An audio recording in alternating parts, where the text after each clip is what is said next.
We've all seen the horror stories by now. AI agents deleting production databases, wiping people's machines, and even leaking credentials. This is why a lot of people prefer to run Claude Code or Codex or coding agents in approval mode. For example, Claude will stop to ask our permission before running any dangerous commands. The problem with this approach is that it's painfully slow. The agent will run for a few seconds, ask for approval, you hit approve, and then a few seconds later it asks your permission again. For complex, long-running tasks, this is not practical. Let's take my project AutoForge as an example. This is a very real project with a lot of users. It's got nearly 2,000 stars on GitHub, and it also has a lot of open issues as well as pull requests. And if I wanted to get an AI agent to triage these issues, it would take a very long time if I had to babysit the process and approve each and every request. Now, for a lot of people, this is where they'll simply set the agent to YOLO mode and just let it run through all the issues, make changes, create pull requests, and go wild. But on a project like this, it's not recommended, and I wouldn't recommend it for you either. And here's the reason. Have you ever heard of something called prompt injections? This is where you can trick an agent to perform an action that the user didn't expect. This can be a subtle piece of text or a command in a web page, or for open source projects, those instructions can be hidden away in GitHub issues and even in pull requests. Keep in mind that for open projects like this, any random user can go and create an issue, and I have no idea who they are and what their intentions are for this project. And you can easily imagine that an agent could open up any of these issues, go through its contents, and this could get the agent to install a malicious package or even leak credentials like SSH keys on our machine. If you're trying to move away from being a vibe coder to a responsible agentic engineer, you really need to learn sandboxes. Sandboxes might sound intimidating, but the funny thing is it's stupidly easy to use. If you've used Claude Code in the terminal before, it's really just this small change. Instead of running Claude in dangerously skip permissions mode, the command simply changes to this: SPX run Claude. And this will look very familiar to you. This is Claude Code, it's running in bypass permissions mode, so YOLO mode, but this time it's running in a sandbox environment, or its own virtual machine. This means instead of Claude Code having access to your machine and all of your different projects, all of your credentials, everything that you've installed on your machine, it's now running in its own little virtual machine, also called a microVM, and your agent is running in its own little environment, and it can only access the files that are scoped to that environment. And of course, it can only install packages in that environment as well. And if things really fall apart, you can easily delete this environment and you don't lose anything. The risk is completely isolated. And more importantly, your development workflow is exactly like what you're used to. To bring this home, let me just show you a quick example. So at the moment, I've got this session running over here. I'll just call this one Claude Sandbox so that we can easily identify it. Then I'll just create another Claude Code session running in dangerously skip permissions mode. So we've got these two sessions over here. They look and feel identical, but there is a massive difference. So in the non-sandbox environment, let's ask it to run this command. Please list all the files and folders one level above this current project folder. I'm going to grab this exact same instruction and let's pass it to the sandbox as well. Alright, so back in the normal Claude Code session, look at this. This can see all of our different projects. And this is actually a bigger deal than you might think. So typically when you start Claude Code in a new project folder, it will ask your permission to access that workspace. But what if you also gave it access to the root or just the folder above that workspace, like the projects folder in this case? This means Claude can actually jump out of the current project folder and dive into any of the sibling folder sitting at the same level of our current project. I've personally had issues with this before, where I'll create a new folder for a project, ask Claude to make changes, and I'll see Claude actually leave that current project folder to go to one of the other projects, and it will then kind of read the design system or the architecture and take inspiration from those projects, which is not what I want. Each project is unique. So I've had it happen with flagship models, by the way. This happened with Fable, with Opus 4.8, and it's really frustrating. Where if we go to the sandbox environment, check this out. So this agent is saying it's got access to a projects folder, but there's nothing else in it. This is the only project in that projects folder, so it's only got access to AutoForge and nothing else. Now we can run a lot of different commands using this as well to expose API keys or secrets or SSH credentials. It is really scary what these agents have access to. But in the sandbox environment, we've got this peace of mind that this agent can't actually access any other files or folders or sensitive information on this machine. So in this video, I'll show you how to set up Docker Sandboxes so that you can run Claude Code in YOLO mode in a responsible way. I'll also show you a more complex development workflow where we'll actually set up Claude Code to run in that virtual machine, and we'll connect it to GitHub as well and set up a workflow where we can get the agent to triage all these open issues, make changes, and even create pull requests that we can review. Now, I do want to mention that there is a difference between a container and a Docker Sandbox. With Docker Sandboxes, each sandbox actually has its own virtual machine or a microVM. And each of those instances have their own kernel, their own file system, and their own network. And this is supported by all operating systems. So for each operating system, there's already this sort of hypervisor that's available to spin up these little machines. And I've had people ask me before, is this not the same as sort of a dev container? And no, with Docker Sandboxes, the instance has its own kernel, so it's a very different isolation class. Either way, if that was way too technical, please don't stress, it's really easy to use. Now, I do have to mention that this video is sponsored by Docker, but Docker has been around for a very long time, and if you've watched any of my videos, you know that I use Docker and Docker Desktop all the time. Now, Docker Sandboxes is finally stable enough to use, so I am excited to start using this in my own projects. Installation is really easy as well. All you have to do is copy one of these commands.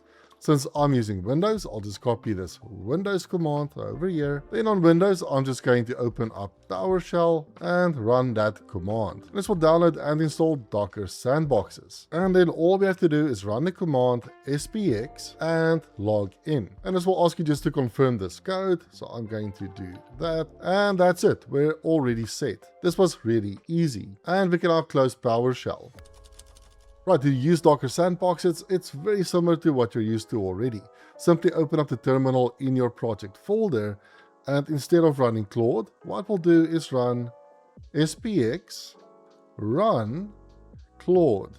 Now, if you are using Codex, you can just replace this with Codex or even something like Copilot.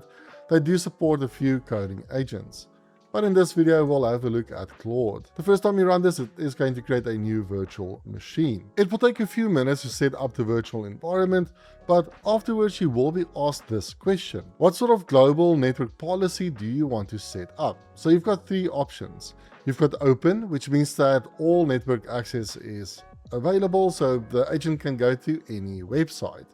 Or if you go to lockdown, the agent will not be able to go to any website. And you would kind of have to give very specific permissions on which domains or websites it's allowed to go to. Then we've got balanced. In balanced mode, all of the popular sort of development domains are available, like NPM as an example. It even says here that all the common dev sites are allowed. So it will be able to download and install certain libraries from safe sources, but it will not be able to, I don't know, go to Amazon as an example. So let's actually select balanced mode. And cool, now we're in Claude Code. So if this is your first time running Claude Code in this virtual machine, you will have to run the /login command and then just go through the workflow of authenticating with your subscription or your API keys. Then I'll just say, hey, just to see if everything is working. And now we're running Claude Code in its own virtual machine, and it's completely safe to run it in YOLO mode. Alright, so how do we then allow access to very specific domains? Let me show you something.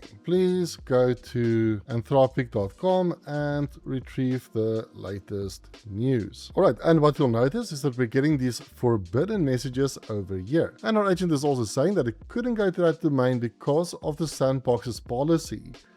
To unblock direct fetches in the future, we can run this command over here.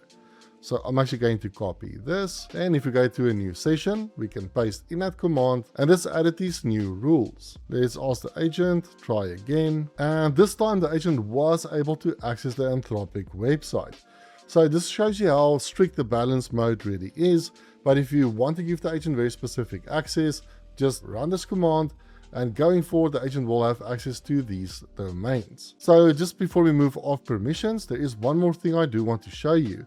If you realize that you actually just made a mistake and maybe this policy is way too strict for you, what you can do is run the command spx policy and reset. We can just say yes, and now we're back to that wizard. So if you want, you can move away from balance, just make it open, or just lock it down, whatever you want.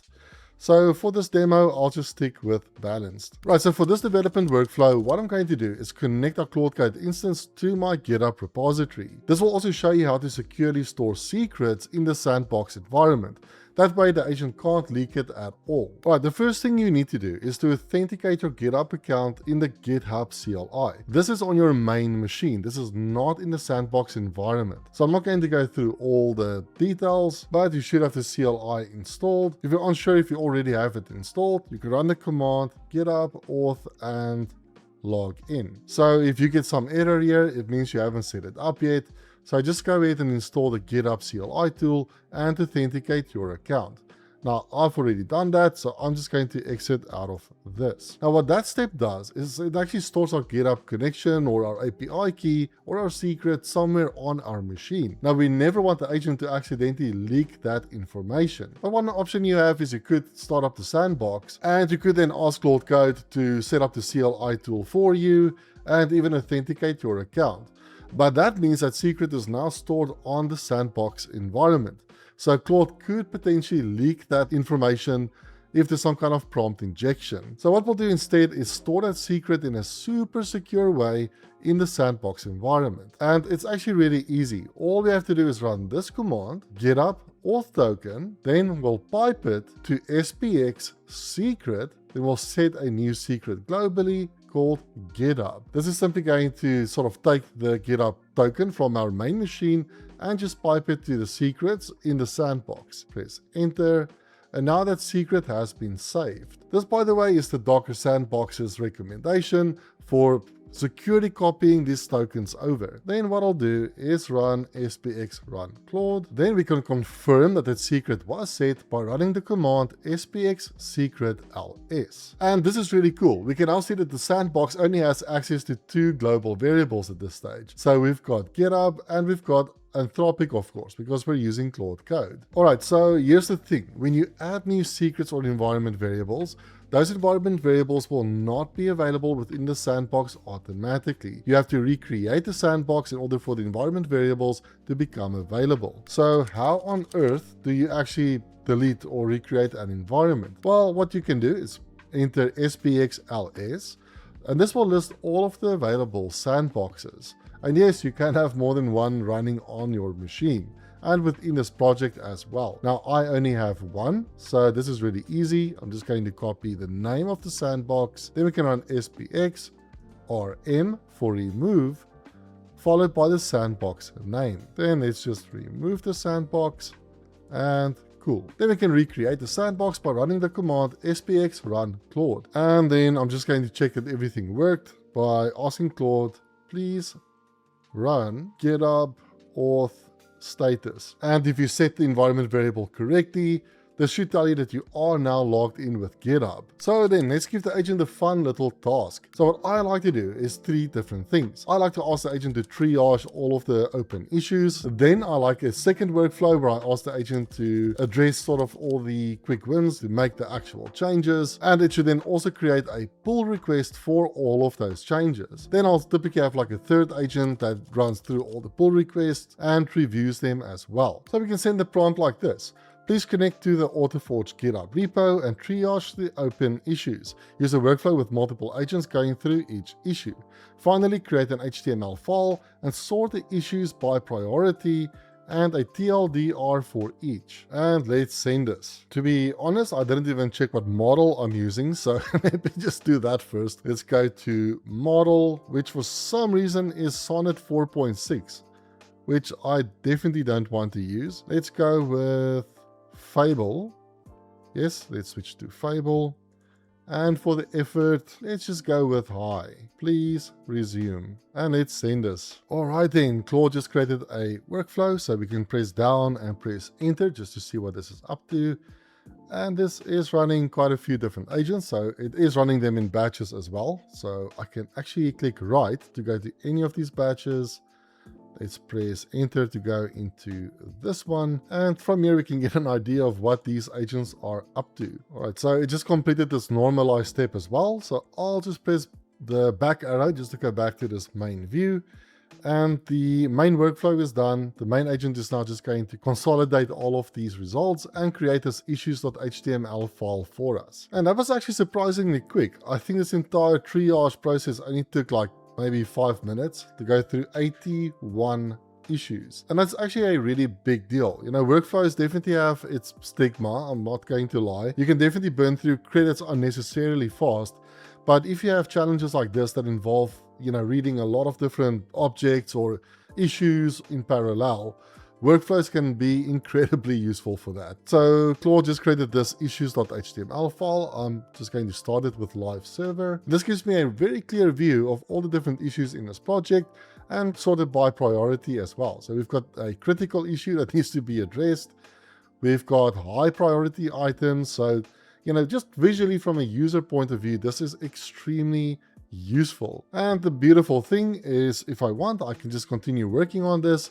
So, you know, I could just maybe create a new session, pull in the issues. So what I asked the agent to do was to resolve the top 5 priority issues and create a pull request. Use a workflow.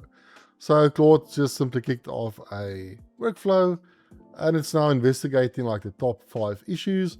And within a few moments, it's going to start the implementation, it's going to verify its changes, and by the end of it, create its pull requests. And check this out. So Claude just took about 40 minutes to do all of this, and this workflow was quite busy. So it investigated the issues, it implemented 5 changes, and it ran a verify and review step.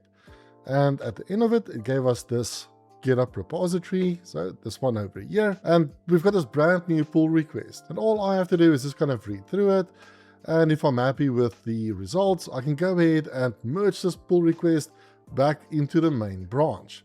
So everything checks out, even all of these checks have passed as well. So I can just really go ahead and if I'm happy with all of this, just merge this change. So here's a final thought for you. In this workflow, the pull request was the actual output. The sandbox is actually disposable. So if I think this environment contains anything that I don't like, then really all I have to do is exit out of Claude Code, run the command spxls, grab the sandbox name, and then I can run the command spx remove and that sandbox name.